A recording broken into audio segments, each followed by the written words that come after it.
Playing hockey for around 10 years. I think at the age of 5 I started to put on the skates. I wasn't a strong skater at first. I just walked on the ice. Over time I really progressed with my skating. It was a defense, but then I scored my first goal in IP, and right off the bat like that I wanted to be a forward. I think it started in preschool when my friends were playing mini sticks and I had no clue what the game of hockey was, right? And I just pick up the ball and they're looking at me like, what are you doing? I ended up picking up a stick, and I just from that day on I loved it. Coming into camp, my first impression of him was, he was a great skater. He was a rangy kid that I think still needs to grow into his body a little bit, but he was a real hard worker, had a positive attitude, and was always interested in learning. He's a guy that plays all situations. He's playing on our top line. He's had a very good year so far this year. We use him penalty kill, power play as well. Kind of a versatile guy, really. You can throw him in any situation and he'll adapt. When I came to the Macs during spring camp, that was a big jump from Bantam to midget. That speed really caught me off guard. In the off-season, I had a huge off-season with my trainer Ryan Hillier from SMU, and he did great things for me.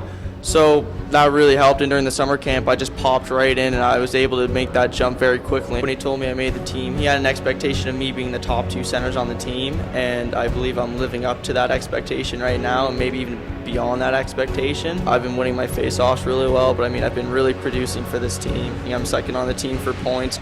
Always listens, always looking for feedback. He's a guy that he's a sponge, wants to learn. Last week we had a game in the Valley. He texted me on the way home wanting to know how he played or if there's anything he could improve on. 2 weeks ago we had Taylor Burke out working with our centerman on face-offs, and he raved about the information that he was able to soak up from him. So he's a highly coachable kid, wants to learn, wants to get better, and wants to move to the next level for sure. He's not so much a rah-rah guy, but he's definitely a leader on our team. He's a very mature kid for a first-year player. He prepares well for every game. He's very intense, and he takes hockey very seriously. I believe my skating and my vision and my playmaking is fantastic at this point. Just right now, I think in the off-season and stuff, I have to just work on my physical portion of my game, and from there on, I should probably be getting better and better as the years go on. Absolutely 100% positive around my guys. We had a bit of a slump during the December-January time. I think in the Ice Jam, all of our guys, including me, started getting really positive, and we started to cheer each other up to only help us get better as a team. Sky's the limit with Logan. I think the biggest thing for him is if he gets dedicated to the gym in the off season, he needs to put on some muscle. He's got a good frame now, and he's got a high hockey IQ and works hard. I'd want them to kind of notice me more, like my speed and stuff. My speed can really catch a few eyes and how fast I am, and also great passing, good playmaker, and I can just make those little details that scouts look for. I'm a 5-on-5 guy, but I also play a great PK because I'm very agile, and I'm also a PP guy because I'm very smart with the puck. I can do great things with it, and it's just more important that I get stronger. If I get stronger, it'll show out on the ice. I do have a 6'1", 160 stature. I've been trying to work on my shot, my physicality. Definitely the shot and the accuracy portion. At the start of the year, I had an alright shot. It wasn't fantastic, but I've been working more in the September and then in the fall when it wasn't snowing. I really tried to work on my shot at home, work on my accuracy, and I've really found it's improved over the season, even though it's been a really short duration. I can definitely see some improvements in the power of my shot and the accuracy. I think his finish around the net at times, he's created a lot of chances this year. He creates 3 or 4 real good scoring opportunities a game, something we've talked about a lot. Just told the top end players, those are the guys that can cash in on 1 or 2 of those a game, getting 15 chances a game, but they're burying 1 or 2 of the 4 or 5 that they do get. That would be the big thing, but his strengths, again, he's highly coachable, and he works very hard. He's great on the forecheck, loves being F1 on the forecheck. He's got a lot of great qualities, to be honest with you, yeah.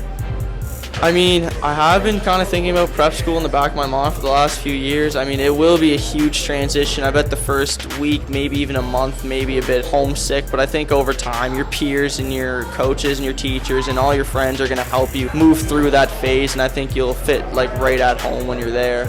I'm a really coachable kid. You can put me with any team, and I'll start to bond right with the team and the coaches. I don't have any problems with coaches. I usually get along very well. So I need to know if I'm living up to some expectations for them and myself, so I need to know what I'm doing wrong, what I'm doing right. At the end of the day, I am the player, and I'm always trying to get the best for me and stuff, and I'm trying to improve every day. Things like that can really help me down the road. He just needs to grow and mature a little bit as a person, as a hockey player, and I think if he puts on some weight in the summertime, he's going to have an exceptional season wherever he lands next year. I mean, definitely you want to have the hockey and the talent skill, but I mean, there's also got to be credit in the classroom, right? You can't be getting by with 60s and 70s, right? You have to be going beyond the Call of Duty, and you have to have those 80s and 90s marks if you want to go down to the States. And I mean, I'm a 90s, 95 student, so I do pride myself in the classroom, and I do take good responsibility and accountability in the classroom. Work ethic is one of the best tools you can have in your bag when you're in the classroom and on the ice. All are focused on Quebec League draft and NCAA hockey and prep schools and things like that. But once it comes game time, you know, they're pretty focused, and that stuff just kind of goes to the wayside. I see myself more down the States. I mean, I don't really worry about the QMJHL list. I do kind of care about it at the same time. I mean, I like to see where I am ranked at the end of the year, see how well I can do and compete with those great hockey players around my region. You just want to take each day one step at a time, take every opportunity you can to get better. And as the years go by, you know, you'll take your opportunities, you'll get better and better, and I believe down the road I'll hopefully end up playing professional hockey one day. I see myself being a very positive, great character kid around my teammates and my coaches and just my school in general, right? You want to represent your school as best you can, whether it be in the classroom, at another rink, or your home rink. It's just wherever you go, you want to represent your team very well on and off the ice. I plan on wherever I go to represent my team and my association best I can.